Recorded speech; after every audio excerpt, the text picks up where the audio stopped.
Sekali limbah kita ingat kita suka food reviewer macam Jason atau Laparpo dulu, dan benci geng-geng yang tak ada perkataan lain selain padu sebab kita suka review jujur. Tapi sebenarnya kita suka mereka sebab otak kita secara fitrah suka barang-barang yang ada vibe analisis dan nampak kompleks, yang buat kita terjemah kata mereka jujur dan boleh dipercayai. Saintis buat kesimpulan ni lepas jumpa yang otak kita ada 128 bilion sel neuron yang tugas dia bukan sekadar fikir, tapi yang lagi penting adalah survival hidup kita. Membuatkan kita sangat mencintai bahan-bahan bersifat explanation yang mendalam ni. Dan benda ni jugalah explain macam mana Zeus dengan app dia boleh tapau gigi kopi.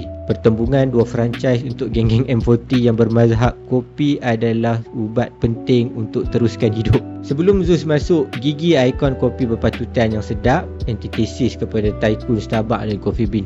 Tapi tiba-tiba Zeus bawa masuk consideration dalam kepala kita yang kita tak pernah terfikir dan tak perlu pun. Murah, sedap, okey, sama macam gigi. Tapi Zeus add-on mobile app yang membalikkan dunia kopi Malaysia. Hang boleh akses kat mana je, boleh order bila-bila ikut suka hati hang. Tapi atas-atas kita rasa okey, kita suka dia sebab dia ada mobile app, mudah, syoknya. Padahal sebenarnya momen tu lah otak kita dah buat kerja lebih pasal menimbang value yang bukan setakat rasa dan harga. Kita mula ambil kira mobility contohnya. Naik MRT dari Ceras sampai TRX, kita boleh tekan dah order kita. Sampai KL Central, pergi pick up je dekat Inno Central. Tak takut dah, masuk kerja lewat.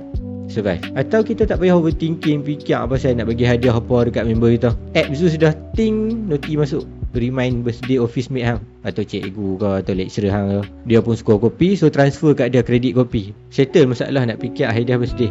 Survive. Padahal tak ada pasal dan tak ada keperluan tu pun sebelum ni. So Zeus yang kita rasa dia murah, sedap dan mudah dengan app dia, jadi kita pilihlah dia.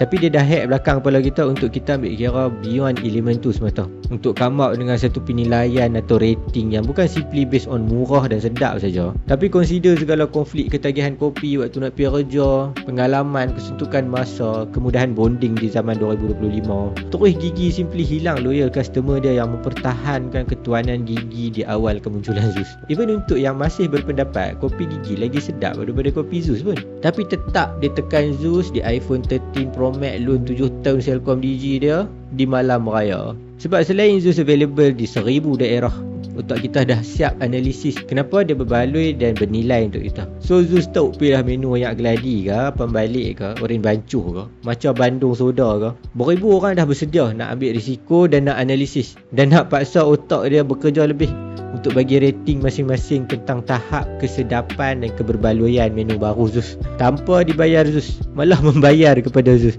pada harga 7 liter RON 95 secawan. So setiap kali kita order Zeus atau duk cari review kedai makan je, mungkin kita boleh termenung dan tersenyum sikit lah kot. Sebab kalau kita rasa kita tak pemalas atau kita rasa tak pandai macam orang lain, kita tahu dah yang benda tu tak betul sebab Tuhan dah ciptakan kita otak yang sangat cintakan kompleksiti dan analitik walaupun demi secawan kopi.